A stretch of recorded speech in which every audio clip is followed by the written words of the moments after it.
कृष्ण गोविंद गोविंद गोपाला, कृष्ण गोविंद गोविंद गोपाला, कृष्ण गोविंद गोविंद गोपाला, कृष्ण गोविंद गोविंद गोपाला, कृष्ण गोविंद गोविंद गोपाला, कृष्ण गोविंद गोविंद गोपाला।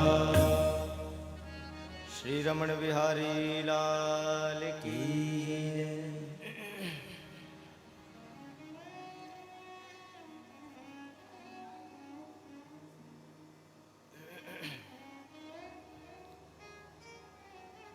परम मंगलमय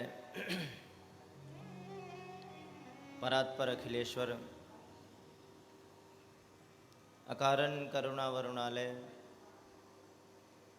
भक्त वांछाकल्पतरु भक्त वत्सल शरणागत वत्सल भगवान श्री रमण बिहारी श्री बांके बिहारी की अहेतु की कृपा करुणा से हम सब इस श्रीधाम वृंदावन में बैठकर भगवान की इस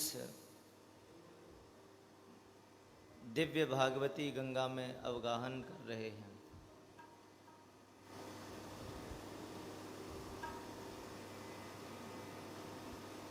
श्रीमद् भागवत की कथा में कल हम सब ने श्रवण किया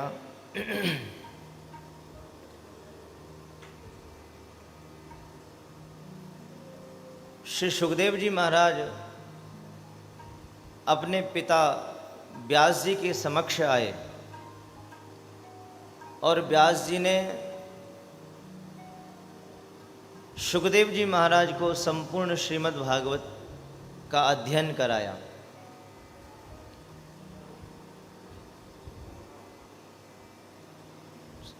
शौनक आदि 88,000 ऋषियों ने प्रश्न किया, महाराज सुखदेव जी तो परमहंस थे,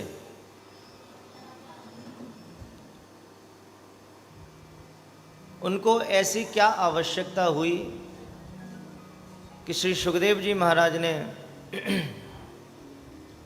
7 दिन तक श्री परीक्षित जी को श्रीमद् भागवत की कथा श्रवण कराई। सूत जी महाराज कहते हैं कि हे ऋषियों, आत्मा रामाश्च मुनयो निर्ग्रंथा अप्युरुक्रमे कुर्वन्त्य हेतुकीं भक्तिं मित्थं भूत गुणो हरि।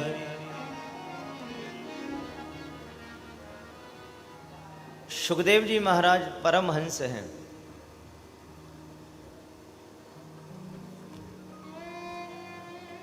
देखिए भागवत में 3 प्रकार के श्रोता और वक्ता आए हैं। जो सबसे उत्तम श्रोता और वक्ता हैं वो श्री सुखदेव जी महाराज और परीक्षित जी हैं। मध्यम श्रेणी के श्रोता और वक्ता श्री मैत्रेय जी महाराज और विदुर जी हैं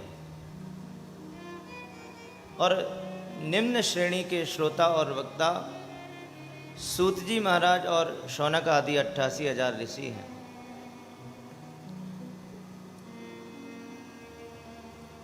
सुखदेव जी और परीक्षित जी उत्तम श्रेणी के श्रोता और वक्ता क्यों हैं?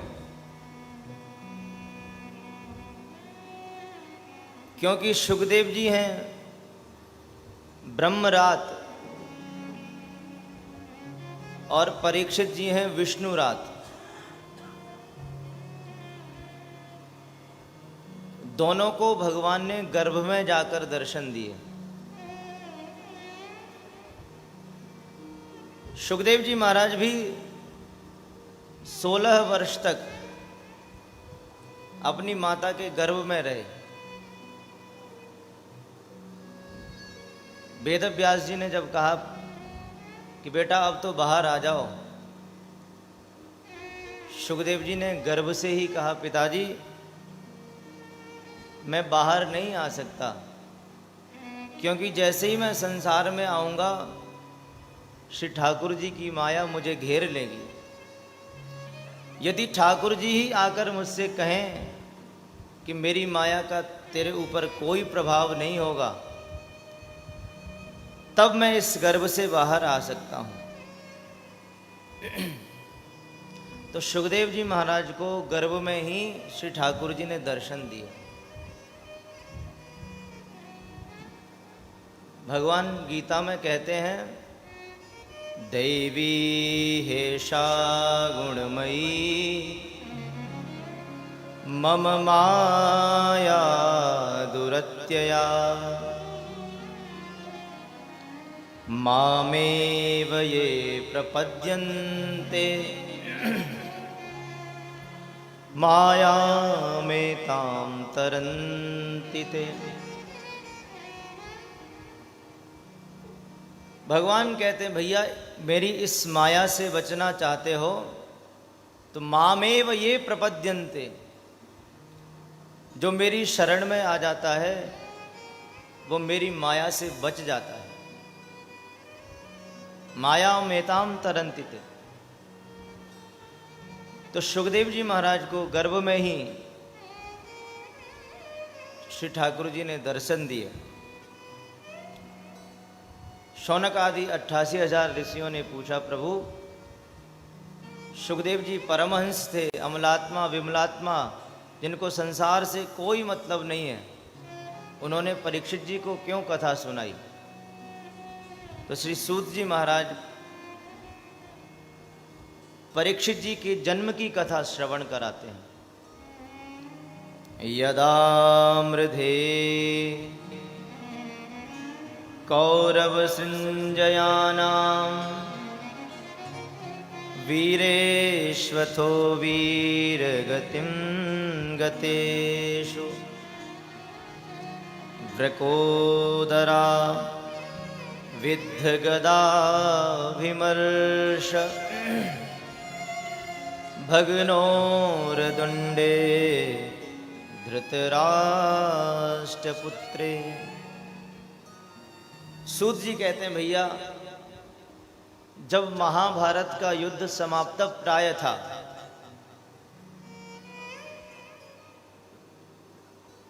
भीमसेन की उस गदा से दुर्योधन की विशाल जंगा विदीर्ण हो चुकी थी। दुर्योधन उस कुरुक्षेत्र के मैदान में पड़ा हुआ है। उस वक्त दुर्योधन का मित्र अश्वत्थामा उसके पास गया। अश्वत्थामा ने कहा भैया मुझसे तुम्हारी ऐसी दयनीय अवस्था देखी नहीं जाती, बताओ मैं तुम्हारे लिए क्या कर सकता हूं।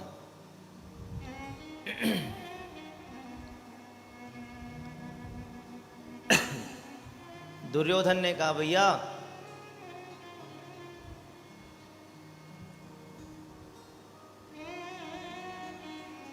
मेरी मृत्यु हो जाएगी, मुझे इस बात की चिंता नहीं है, मुझे दुख इसी बात का है कि हम कौरव 100 भाई थे और वो पांडव केवल 5 भाई थे, पर हम 100 के 100 भाई मारे गए और उन पांडवों का बाल बांका भी नहीं हुआ। दुर्योधन कहता है भैया यदि तू मुझे प्रसन्न करना चाहता है तो मुझे किसी भी एक पांडव की मृत्यु का समाचार सुना दे, मैं प्रसन्नता पूर्वक मर सकूं, मेरी मृत्यु प्रसन्नता पूर्वक हो जाए। अब तो अश्वत्थामा उस दुर्योधन की बात श्रवण करके रात्रि में पांडवों के शिविर में पहुंचा। 5 पांडवों के स्थान पर द्रौपदी के 5 पुत्र सोए हुए थे। रात्रि में अश्वत्थामा ने सोते हुए द्रौपदी के 5 पुत्रों का सिर काट लिया और ले जाकर दुर्योधन को दे दिया। दुर्योधन ने जब देखा, दुर्योधन को बड़ा दुख हुआ। दुर्योधन ने कहा, भैया अब तो हमारे स्कूल में कोई जल देने वाला भी नहीं बचा। दुर्योधन को वरदान था, एक ही क्षण में वो प्रसन्न हो जाए और दुखी हो जाए तो उसकी मृत्यु हो जाएगी। पहले पांडवों की मृत्यु का समाचार सुन के वो प्रसन्न हुआ, और जब पांडवों के द्रौपदी के 5 पुत्रों की मृत्यु हुई तो उसको बड़ा दुख हुआ और उसकी मृत्यु हो गई, देहांत हो गया। द्रौपदी ने जब अपने 5 पुत्रों की मृत्यु का समाचार सुना तो बड़ी दुखी हुई। द्रौपदी रोने लगी। माता शिशूनां निधनं सुतानां निशम्य घोरं परितप्यमाना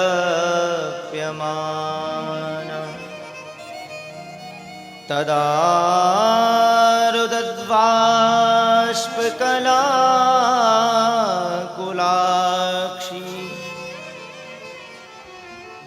तां सान्त्वयन्नाह किरीटमाली। द्रौपदी रोने लगी, हाय हाय मेरे अबोध बालकों की हत्या कर दी। द्रौपदी के उस करुण क्रंदन को सुनकर 5 पांडव आए। अर्जुन ने उसी क्षण प्रतिज्ञा की, देवी जिसने तेरे पुत्रों की हत्या की है, जिसने तेरे पुत्रों का वध किया है, मैं उसको तेरे सामने लाकर मृत्यु दंड दूंगा। अर्जुन भगवान के साथ रथ पे सवार होकर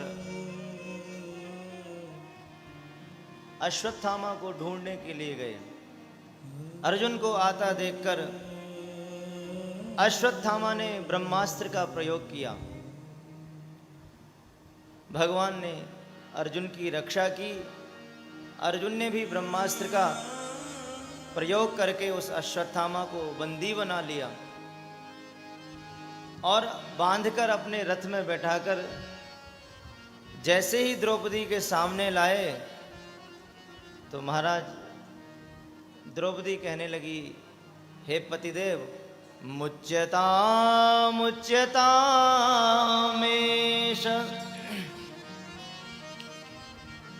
ब्राह्मणो नितरां गुरुं। हे प्रभु इसे छोड़ दो, क्योंकि एक तो ये ब्राह्मण है और आपके गुरु का पुत्र है। गुरु का पुत्र गुरु के समान ही होता है। आत्मा वही जायते पुत्र। इसलिए हे प्रभु इसे छोड़ दो। यदि आप इसे मार दोगे तो पुत्र की मृत्यु का दुख कितना होता है ये मैं जानती हूं।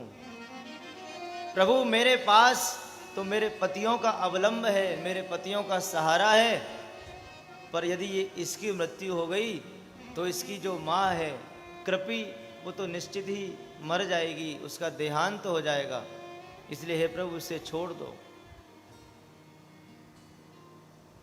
भीमसेन कहने लगे, नहीं अर्जुन इसे छोड़ना नहीं, ये आताताई है जिसने सोते हुए बालकों की हत्या की। ऐसे दुष्ट को छोड़ना नहीं चाहिए। युधिष्ठिर कहते हैं भैया इसे छोड़ दो। अर्जुन विचार करने लगे। अर्जुन ने भगवान श्री कृष्ण की ओर देखा और पूछा, प्रभु मुझे क्या करना चाहिए? मैं इसे छोड़ दूं अथवा इसको मृत्युदंड दूं? भगवान कृष्ण कहते हैं, अर्जुन ब्रह्मबंधुर्न हन्तव्य आततायी वदार्हणः मयैभो भयमात्मानं परिपाह्यनुशासनम्। भगवान कहते हैं अर्जुन, ब्राह्मण सदैव अवध्य है, उसका वध नहीं करना चाहिए। भले ही उसने कितना भी बड़ा पाप किया हो, पर उस ब्राह्मण को कभी मारना नहीं चाहिए। और अर्जुन, जो आतताई है उसे छोड़ना नहीं चाहिए। अर्जुन ने हाथ जोड़कर पूछा, महाराज ये ब्राह्मण भी है और आतताई भी है, इसे छोड़ा जाए अथवा मारा जाए? भगवान ने एक नियम बताया। देखो अर्जुन, केवल प्राण दंड दे देना ही ब्राह्मण की मृत्यु नहीं है। ब्राह्मण की मृत्यु के अलग अलग प्रकार भगवान ने बताए। वपनम द्रविणादानम स्थानानिर्यापणम तथा एष हि ब्रह्मबन्धूनां बधो नान्योस्ति दैहिकः। ब्राह्मण को उसका धन हरण करके अपने राज्य से निकाल देना भी उसकी मृत्यु दंड के समान है, अथवा ब्राह्मण को सभा में बुलाकर उसको अपमानित करना भी उसके मृत्यु दंड के समान है। इसलिए हे अर्जुन, तुम इसे मृत्यु दंड देना चाहते हो तो ऐसा ही मृत्यु दंड दो। अर्जुन ने भगवान की आज्ञा का पालन किया और अश्वत्थामा के शीश में एक मणि थी, उस मणि को निकालकर धक्के मारकर भगा दिया। अश्वत्थामा अपमानित होकर चला गया और अश्वत्थामा ने कहा कि मैं इन पांडवों के वंश में कोई जल देने वाला भी नहीं छोड़ूंगा। अश्वत्थामा ने अभिमन्यु की जो पत्नी है उत्तरा, उनके गर्भ के ऊपर ब्रह्मास्त्र का प्रयोग किया। ब्रह्मास्त्र को आता हुआ देखकर उत्तरा दौड़ी दौड़ी आई और भगवान श्री कृष्ण की शरण में गई। पाहि पाहि महायोगिन देवदेव जगत्पते नान्यं त्वद्भयं पश्ये यत्र मृत्यु परस्परम। उत्तरा कहती है, प्रभु पाहि माम, मेरी रक्षा करो।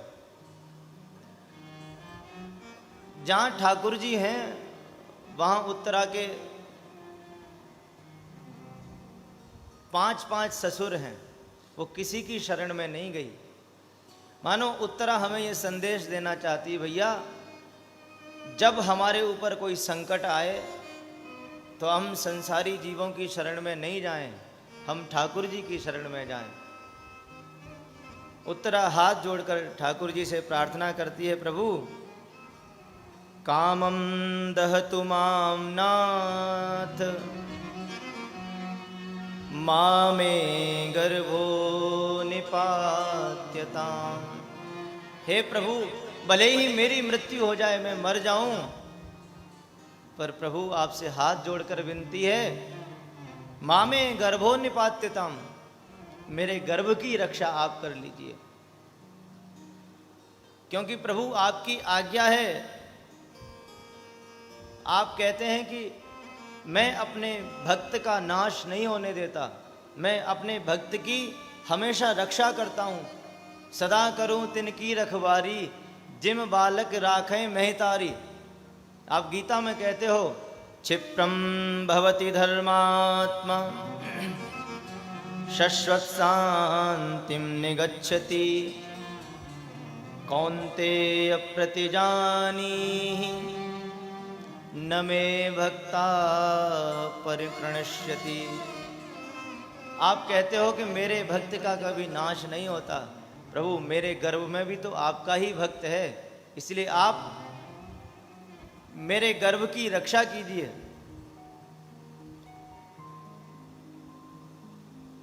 भगवान ने कहा, देखो देवी, गर्भ की रक्षा करने के लिए गर्भ में प्रवेश करना पड़ेगा और मैं गर्भ में नहीं जा सकता।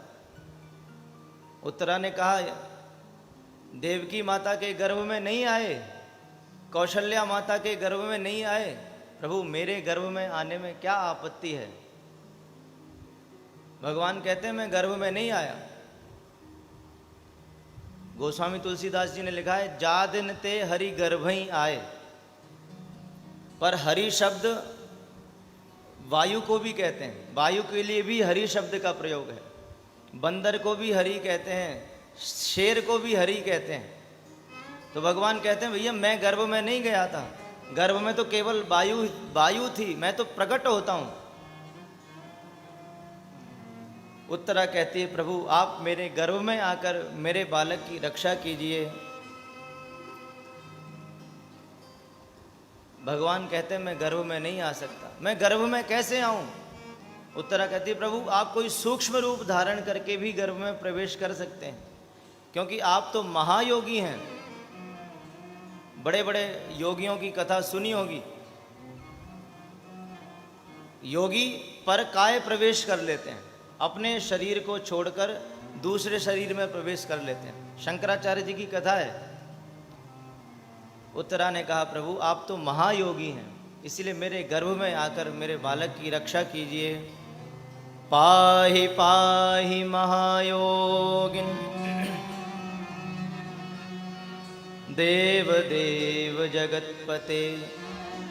भगवान कहते हैं देखो, गर्भ का स्पर्श करने का अधिकार तो केवल पति को होता है, मैं तुम्हारे गर्भ में नहीं आ सकता। उत्तरा कहती है, प्रभु आप तो जगतपति हो, देव देव जगतपते। उत्तरा के ऐसे वचनों को श्रवण करके भगवान ने उत्तरा के गर्भ में जो शिशु है उसकी रक्षा की, और भगवान सबको अभय प्रदान करके द्वारिका की ओर प्रस्थान करने लगे। भगवान जैसे ही रथ पर आरूढ़ हुए तो रोती रोती कुंती माता आई, और कुंती माता ने आकर श्री ठाकुर जी को प्रणाम किया। कुंती माता कहती है, प्रभु नमस्ते पुरुषं त्वाद्यं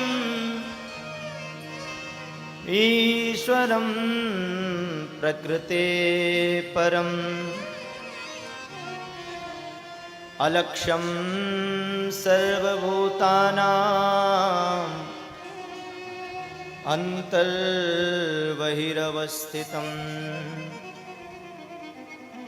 जैसे ही कुंती माता को प्रणाम करता हुआ ठाकुर जी ने देखा तो भगवान ने कहा, अरे कुंती बुआ आप ये क्या कर रही हो? आप तो मेरी बुआ हो और मैं आपका भतीजा हूं। कुंती मैया हाथ जोड़ के कहती है, प्रभु मैं जानती हूं, मैं आज अपने भतीजे को प्रणाम नहीं कर रही हूं, मैं तो नमस्ते पुरुषं त्वाद्यं। प्रभु मैं जानती हूं आप केवल मेरे भतीजे ही नहीं हो, आप तो आदि पुरुष परमात्मा हो। आप जड़ चेतन सबके नियामक हो, सबके अधीश्वर हो। प्रभु यद्यपि आप सबके भीतर विराजमान हैं, फिर भी आप अनुभव में नहीं आते हो। अलक्ष्यम सर्वभूतानां। वैसे तो ठाकुर जी सबके भीतर रहते हैं, ठाकुर जी का ये वाक्य है, ईश्वरः सर्वभूतानां हृदयेषु तिष्ठति। मैं सबके हृदय में रहता हूं, पर आप नजर नहीं आते हो प्रभु, आप दिखाई नहीं देते हो। क्यों?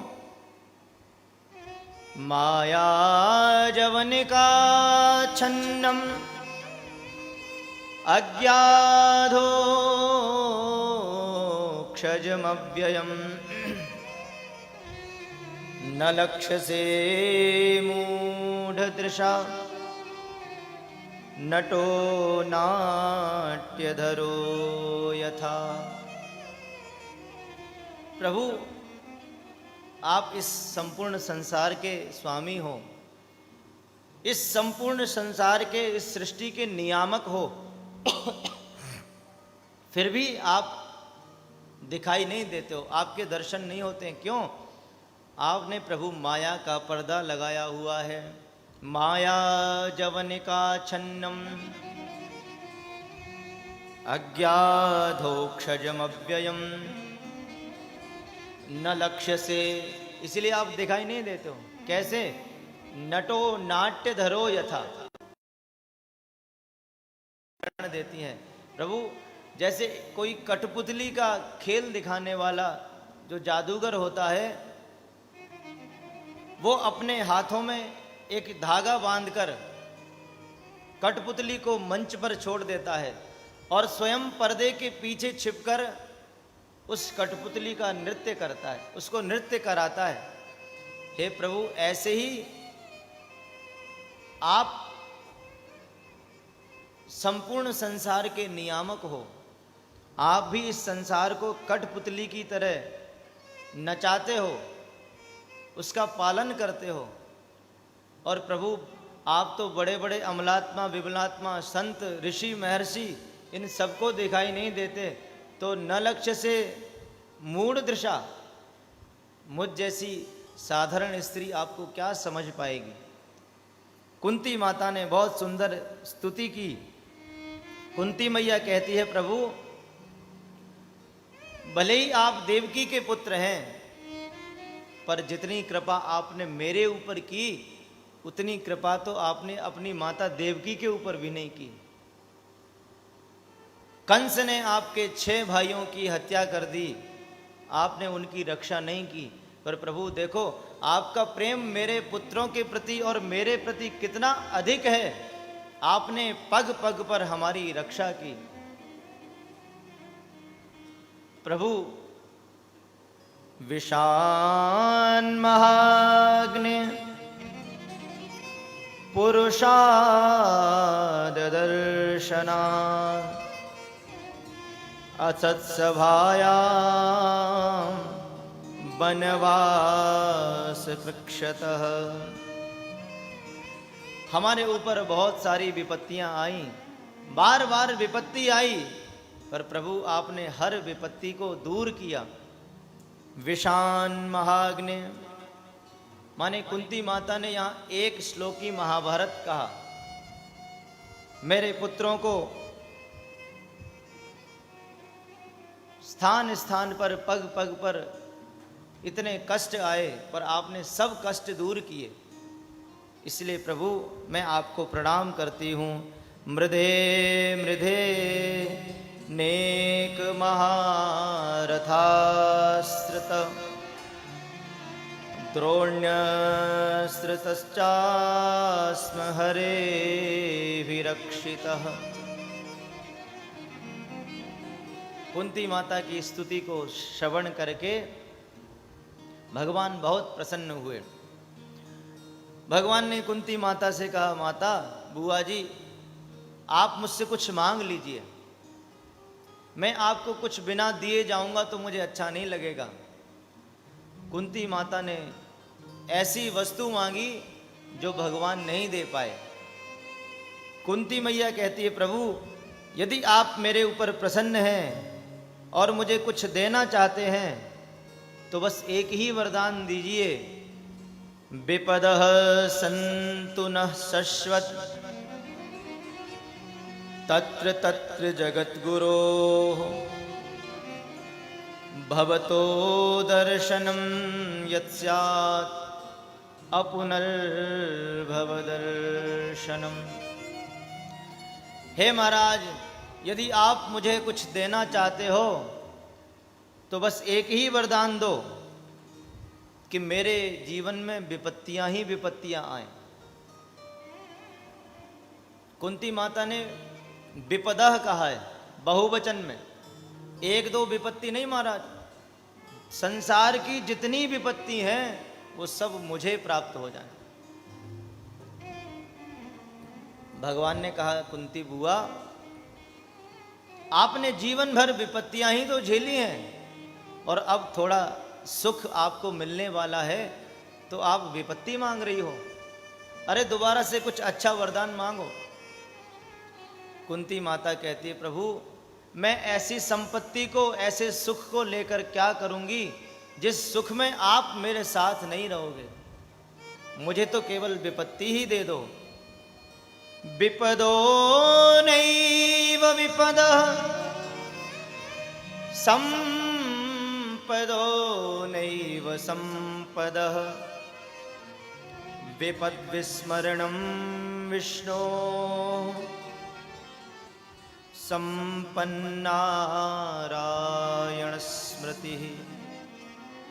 हे महाराज, मैं ऐसे सुख को, ऐसी संपत्ति को लेकर क्या करूंगी जिसमें मेरे प्रभु मेरे साथ नहीं हो। सुख के माथे सिल पड़े जो नाम हृदय से जाए, बलिहारी वा दुख की जो पल पल नाम जपाए। कुंती माता ने जब विपत्ति मांगी तो भगवान ने कहा, देवी मैं जिस व्यक्ति को, जिस जीव को कुछ नहीं दे पाता हूं तो फिर मैं उसे अपने आप को ही दे देता हूं। भगवान ने कहा, देखो अब मैं थोड़े दिन और रुक जाता हूं, अभी नहीं जाता द्वारिका। भगवान अपने रथ से उतर के आए और बहुत दिन तक भगवान ने हस्तिनापुर में वास किया। एक दिन भगवान ने देखा कि श्री युधिष्ठिर जी महाराज अपने कक्ष में बैठे बड़े निराश हैं, बड़े दुखी हैं। अहो कष्टमहो न्याय्यम यद यूयम धर्मनंदना जीवितुम नार्हतः क्लिष्टम विप्रधर्माच्युताश्रया। युधिष्ठिर जी विचार करते हैं, देखो मेरे राज्य के लोभ के कारण कितनी स्त्रियां विधवा हो गईं, कितने बालक अनाथ हो गए। भगवान ने श्री युधिष्ठिर जी को समझाना चाहा,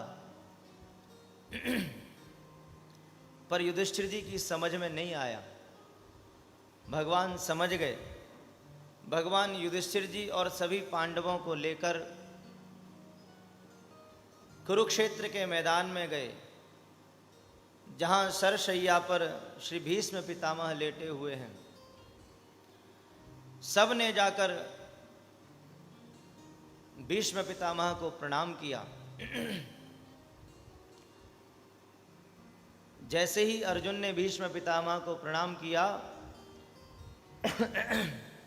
भीष्म पितामह ने अर्जुन से पूछा कि अरे अर्जुन, वो तुम्हारे सारथी नहीं आए? अर्जुन ने कहा कि हाँ महाराज आए हैं। भगवान ने भीष्म पितामह को प्रणाम किया। भीष्म पितामह ने अर्जुन से पूछा कि अर्जुन ये कौन है? अर्जुन ने कहा हमारे मामा जी के पुत्र हैं। भीष्म पितामह कहते हैं भैया यही तुम्हारी भूल है। यम मन्यसे मातुलेयम प्रियम मित्रम सुहृत्तमः अकरो सचिवम दूतम सौहृदादत सारथिम। यम मन्यसे मातुलेयम, जिसको तुम अपने मामा जी का पुत्र मानते हो,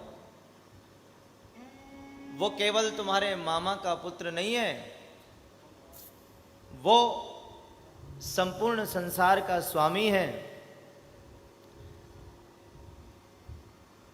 भगवान श्री कृष्ण के दर्शन करके भीष्म पितामह को बहुत प्रसन्नता हुई। भीष्म पितामह ने युधिष्ठिर जी को दान धर्मान, राज धर्मान, मोक्ष धर्मान, विभागशः स्त्री धर्मान, भगवत धर्मान समास व्यास योगतः, समास और व्यास विधि से सभी धर्मों का वर्णन किया। राजा का क्या धर्म होता है, स्त्री का क्या धर्म होता है, पुरुष का क्या धर्म होता है, सेवक का क्या धर्म होता है, सब धर्मों की व्याख्या की। और भीष्म पितामह ने अंतिम में कहा, श्रूयताम धर्म सर्वस्वम, कि देखो सबसे सुंदर धर्म यही है,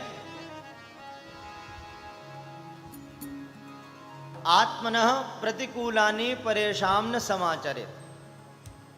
सारे धर्मों का यही सार है।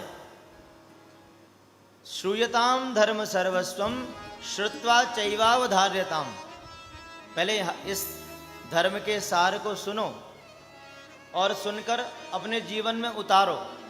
क्या कि आत्मनः प्रतिकूलानि परेशान न समाचरेत्। संक्षिप्त में समझाया श्री भीष्म पितामह ने कि देखो युधिष्ठिर, जो कार्य जो बात हमें अपने प्रतिकूल लगे वो दूसरे के साथ नहीं करना चाहिए, यही सर्वश्रेष्ठ धर्म है। आत्मनः प्रतिकूलानि परेशान न समाचरेत्। सब धर्मों का वर्णन किया। जब सब जाने लगे तो भीष्म पितामह ने भगवान को रोक लिया और भगवान से कहा, देखो प्रभु, आपने बहुत प्रतीक्षा कराई, आपने बड़ा इंतजार कराया है, अब मैं भी आपको प्रतीक्षा कराना चाहता हूं। सदैव देवो भगवान प्रतीक्षताम कलेवरम यावदिदं हिनोम्यहम्। महाराज, आपने बहुत प्रतीक्षा कराई, बड़ा इंतजार कराया है, अब मैं भी आपको प्रतीक्षा कराना चाहता हूं। अहम इदम कलेवरम न हिनोमि तावत भवान प्रतीक्षताम। प्रभु, जब तक मैं इस शरीर को त्याग कर आपके वैकुंठ में न जाऊं तब तक आप मेरी प्रतीक्षा कीजिए। भगवान ने सोचा कि देखो, भीष्म पितामह को इच्छा मृत्यु का वरदान है, न जाने कब ये शरीर को छोड़ के जाएंगे और फिर हमें कब तक प्रतीक्षा करनी पड़ेगी। तो ये सोचकर भगवान का मुख थोड़ा मलिन हो गया, थोड़ा मुख लटक गया। भीष्म पितामह ने कहा, सुनो, ये ऐसा मलिन मुख का दर्शन करने के लिए मैंने आपसे नहीं कहा है। प्रसन्न हासारुण लोचनोल्लसन। महाराज, जब तक आप मेरे सन्मुख रहें तब तक मुस्कुराते रहें, क्योंकि प्रभु मैं जानता हूं आपकी जो मुस्कान है वो परम दिव्य है। लखी जिन लाल की मुस्कान। प्रभु, एक बार जो आपकी इस मुस्कान के दर्शन कर लेता है, तिनहि बिसरी वेद विधि सब योग संयम ज्ञान। वो सारे नियम, सारी विधि, सब कुछ भूल जाता है। बस एक बार आपकी इस दिव्य, इस मधुर मुस्कान के दर्शन कर लेता है। नेम व्रत आचार पूजा पाठ गीता ज्ञान।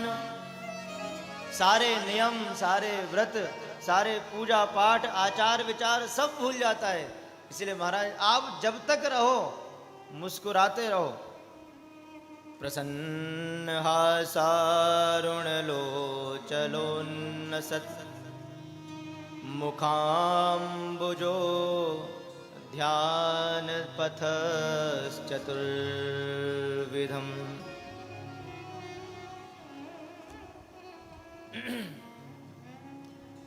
भीष्म पितामह ने एकादशी के दिन 11 श्लोकों में भगवान की बहुत सुंदर स्तुति की। पुष्पताग्रा छंद में भीष्म पितामह कहते हैं, प्रभु, इति मतिरुपकल्पिता वितृष्णा भगवति सात्वत पुंगवे विभुम्नि स्वसुखमुपगते क्वचित् विहर्तुं प्रकृतिमुपेयुषे यद्भव प्रवाह। भीष्म पितामह स्तुति करते करते कहते हैं, प्रभु मैं जाते जाते एक नेक काम करना चाहता हूं। प्रभु मैं अपनी पुत्री का विवाह करना चाहता हूं। भगवान ने कहा, मावा विवाह तो तुम्हारा ही नहीं हुआ तो पुत्री कहां से आई? भीष्म पितामह कहते हैं, प्रभु इति मति ही, ये जो मेरी बुद्धि है मैंने इसको ही अपनी पुत्री बनाया हुआ है। भगवान ने पूछा, अच्छा तो तुम्हारी इस बुद्धि रूपी कन्या में क्या क्या विशेषताएं हैं, कितना पढ़ी लिखी है? भीष्म पितामह कहते हैं, प्रभु वितृष्णा, मेरी जो बुद्धि है वो वितृष्णा है, तृष्णा के रहित है। संसार में जितनी भी बुद्धि है सबकी बुद्धि में कोई न कोई तृष्णा होती है। किसी न किसी को ईर्ष्णा होती है कि हमें ये प्राप्त हो जाए, हमें ये प्राप्त हो जाए। पर महाराज मेरी जो मति रूपी बेटी है, पुत्री है, ये वितृष्णा है, इसमें कोई तृष्णा नहीं है, कोई आकांक्षा इच्छा नहीं है। संसार में सबकी बुद्धि तृष्णा के सहित है पर मेरी बुद्धि तृष्णा रहित है। सुतवित लोक ईषणातीनी केहि के मति इन कृत न मलीनी। महाराज संसार में दो प्रकार की बुद्धि होती है, एक सती बुद्धि, एक असती बुद्धि।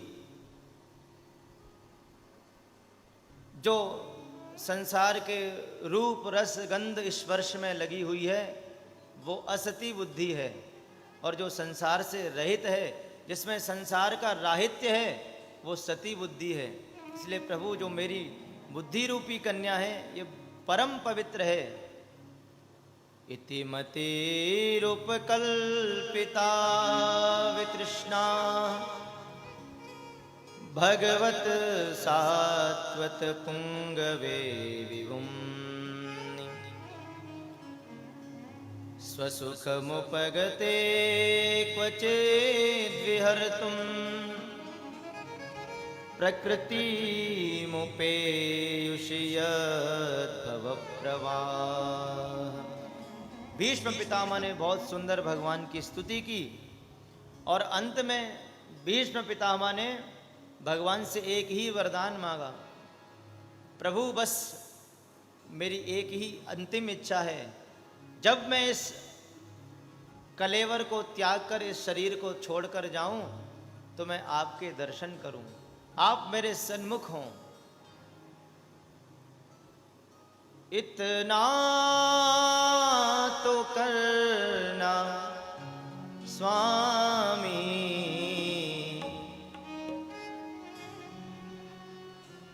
भीष्म पितामह कहते हैं, प्रभु जब मेरी अंतिम अवस्था हो, जब मैं इस संसार को छोड़कर जाऊं तो केवल एक ही मेरी इच्छा है कि मैं आपके दर्शन करता हुआ इस धराधाम को छोड़कर जाऊं। आपकी दिव्य झांकी के दर्शन करते हुए यदि मैं जाऊंगा तो मुझे परम प्रसन्नता होगी। भीष्म पितामह का बहुत प्यारा भाव है, इतना तो करना स्वामी जब प्राण तन से निकले, इतना तो करना स्वामी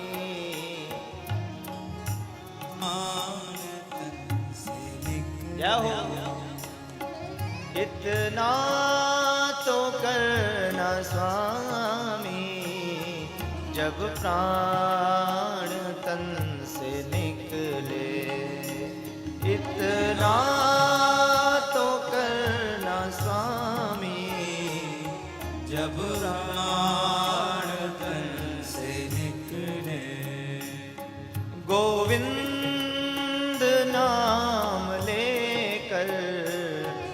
जब प्राण तन से निकले, गोविंद नाम लेकर जब प्राण तन से निकले, ओ जब प्राण तन से निकले, जब प्राण तन से निकले। हरि बोल।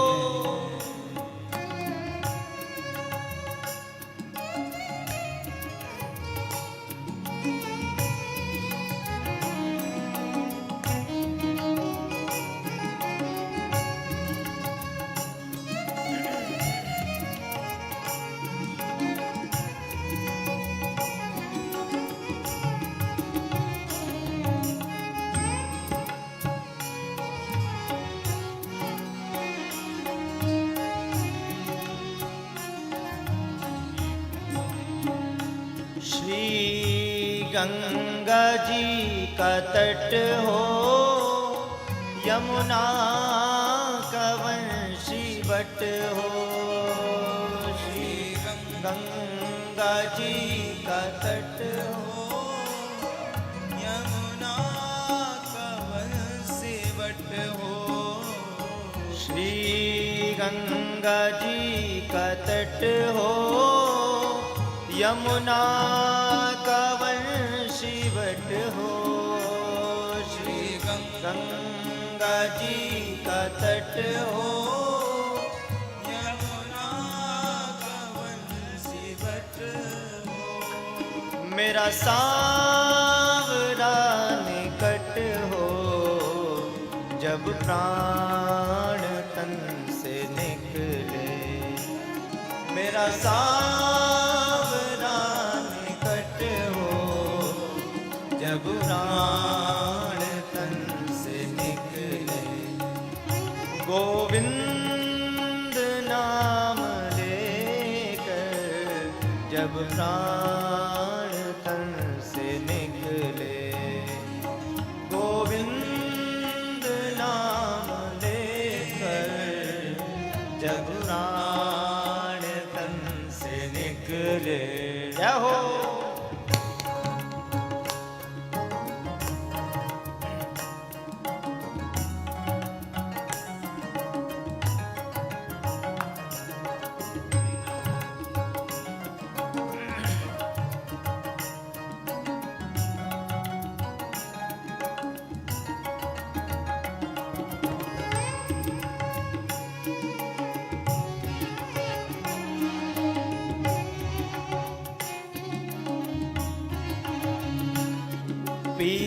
पीतांबरी कसी हो, होठों पे कुछ हंसी हो।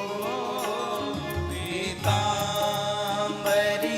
कसी हो, होठों पे कुछ हंसी हो।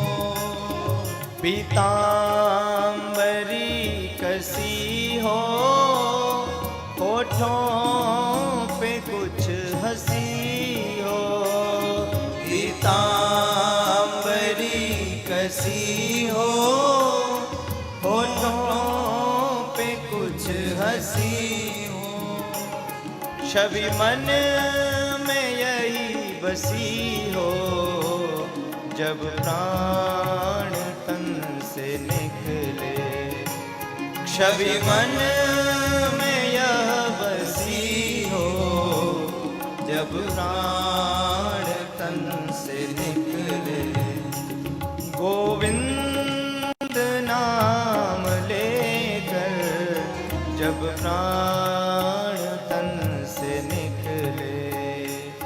गोविंद नाम लेकर जब प्राण तन से निकले। हरि बोल।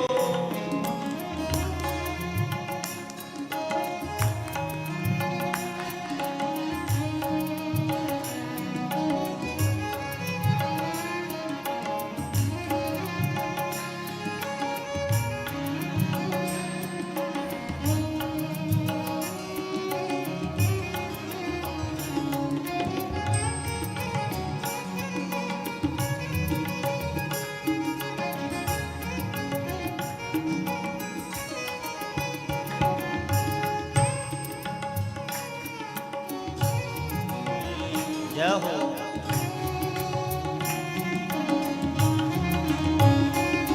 उस वक्त जल्दी आना, नहीं शाम भूल जाना। उस वक्त जल्दी आना, नहीं शाम भूल जाना। उस वक्त जल्दी आना, नहीं शाम भूल जाना। उस वक्त जल्दी आना, नहीं शाम भूल जाना। वंशी की धुन सुनाना, जब प्राण तन से निकले।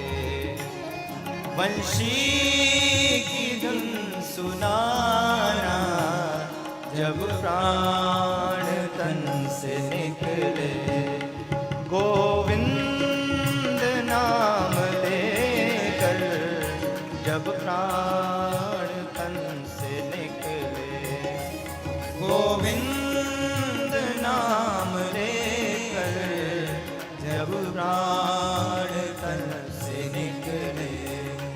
इतना तो करना स्वामी, जब प्राण तन से निकले। इतना तो करना स्वामी, जब प्राण तन से निकले।